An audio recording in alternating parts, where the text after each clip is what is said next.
नमस्कार दोस्तों, स्वागत है आपका हमारे YouTube चैनल कोशी की आस पे। और आज हम आपके लिए एक नया वीडियो लेकर के आए हैं जिसमें हम आपको बताएंगे फंडामेंटल ड्यूटीज़ के बारे में।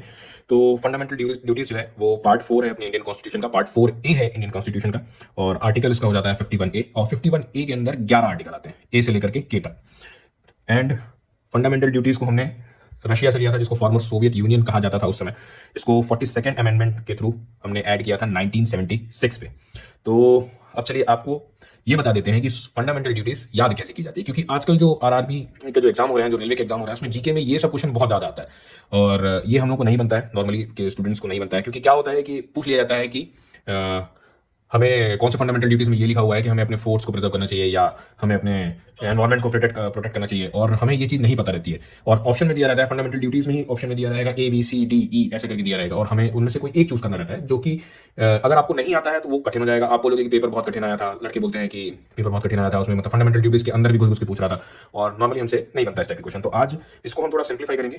कैसे करेंगे? तो फंडामेंटल ड्यूटीज के बारे में हमने बता दिया है, ए से लेकर के के तक होता है। तो अब हम लिख लेते हैं सबसे पहले ए का मतलब होता है अबाइड, ABIDE। अबाइड के आगे अबाइड जो होगा, अबाइड अबाइड मतलब होता है हमें मतलब मानना है, रिस्पेक्ट करना है। किस चीज का करना है? नेशनल फ्लैग हो गया, नेशनल एंथम हो गया, कॉन्स्टिट्यूशन हो गया। तो इसमें अपन लिखेंगे फ्लैग, एंथम एंड कॉन्स्टिट्यूशन।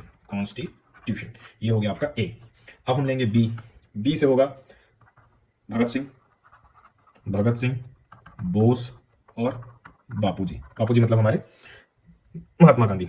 अब बी से मतलब ये है, मतलब हमें रिस्पेक्ट करनी है अपने नेशनल स्ट्रगल फॉर फ्रीडम की।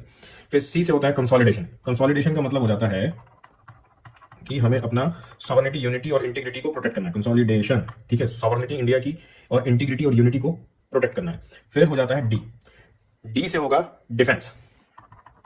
मतलब डिफेंस कह लो, डिफेंड कह लो, डिफेंस या डिफेंड मतलब हमें जरूरत पड़ने पर आर्मी में भर्ती होकर के हमें अपने सरहद पार दुश्मन से लड़ना भी पड़ सकता है, मतलब अपनी कंट्री को डिफेंड करना है कुल मिला के। फिर हो जाता है ई से होता है इक्वालिटी। अब इक्वालिटी में क्या क्या आ जाएगा? इक्वालिटी में आ जाता है सेंस ऑफ ब्रदरहुड, माइनॉरिटीज को प्रोटेक्ट करना है और डिग्निटी ऑफ वुमेन को प्रोटेक्ट करना है, ठीक है। फिर एफ से आ जाएगा फोर्स।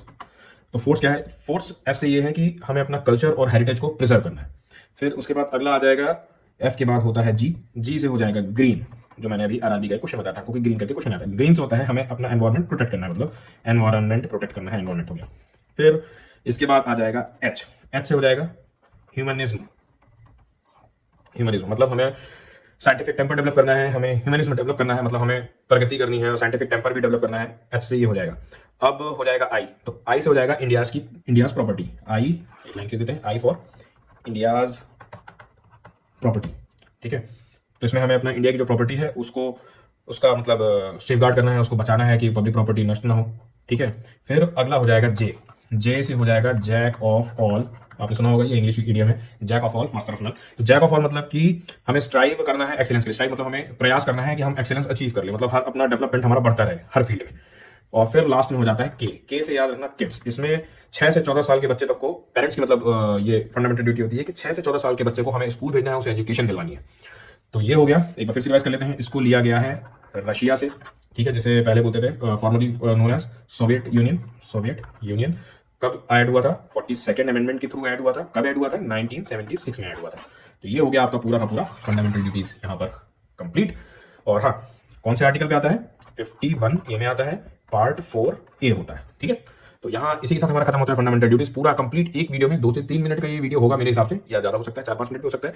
और ऐसे और अच्छे वीडियोस के लिए चैनल को सब्सक्राइब कर दीजिएगा। और अगर आप चैनल के ऑलरेडी सब्सक्राइबर हैं तो वीडियो को लाइक कर दीजिएगा। Thank you.